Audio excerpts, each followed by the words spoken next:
On Breakfast Television, happy Monday to you. Hope you've had a good weekend. We will check in with Don Chubay for a look at your forecast for the day ahead in just a moment. And Thor Diakow has a look at the roads, too. First, nearly $3 billion in cash is being handed out today to parents or guardians of children under the age of 17. The federal government is rolling out its enriched universal child care benefit today to families that have signed up to receive it. Enhancements will now see parents get $160 a month for each child under the age of 6, and a new $60 monthly payment for children ages 6 through 17. The benefits will be retroactive to January the 1st. The timing of today's launch certainly not going unnoticed. Opposition parties are accusing the Conservative government of using the payout to buy votes in the upcoming fall election.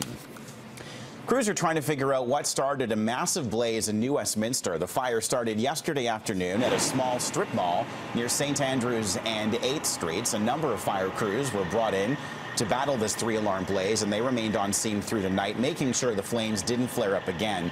A laundromat and a barber shop have been destroyed. There are no reports of any injuries.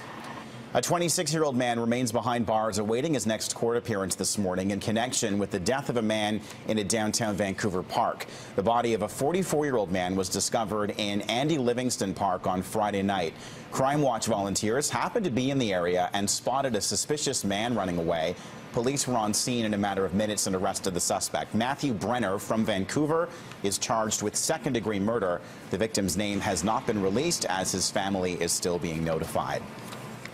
An officer-involved shooting in Dawson Creek has sparked a revenge campaign by the activist group Anonymous. In this video, the group says an RCMP officer mercilessly shot and killed one of its members outside a hotel where the BC Hydro Site C dam was being discussed. It's now calling on its members to press the RCMP and the Canadian government for justice. The hacktivist group has claimed responsibility for a cyber attack against an RCMP website over the weekend. It also wants the officer involved in the shooting to be named, fired, and charged. BC's police watchdog is investigating a fatal officer-involved shooting in Surrey over the weekend. A man was killed outside Surrey RCMP headquarters early Saturday. Very few details have been released, but the Independent Investigations Office says police received reports of a suicidal man. When officers arrived, some kind of struggle took place. The man was shot and killed, and an officer suffered a non-life-threatening gunshot wound. The Martin Mars water bomber is officially out of retirement. The plane is back near Port Alberni this morning, but it was used over the weekend to help control a forest fire just east of Nelson. And it's the first time the aircraft has been used since it was shelved 2 years ago because of high costs. The province signed a $600,000 contract to use the water bomber for a month. The summer boating season is now in full swing, and police are using this fantastic weather to remind boaters that it's not only car drivers being targeted for impaired driving. Officers in North Vancouver were in Kate's Park this weekend, reminding boaters about the dangers of alcohol on the water. They were also doing safety checks on boats. They want to make sure boaters know they are subject to the same impaired driving rules as road users.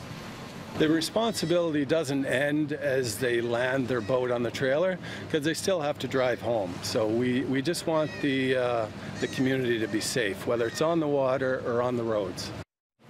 Well, Vancouver police are planning to roll out a new app that will act as an anti-theft program to help recover and identify stolen bikes in the city. The VPD has partnered with developer Project 529 to come up with the plan.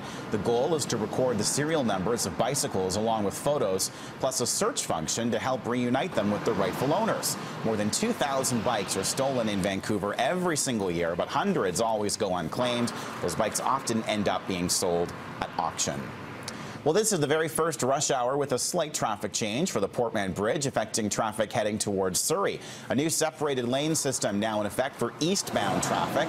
A concrete barrier runs the entire length of the bridge deck, separating traffic headed for Surrey from drivers continuing on the freeway. So you essentially have to decide your exit before you get onto the bridge. The Highway 1 Improvement Project calls the traffic to 152nd one of the busiest traffic movements on the entire corridor. 5:35.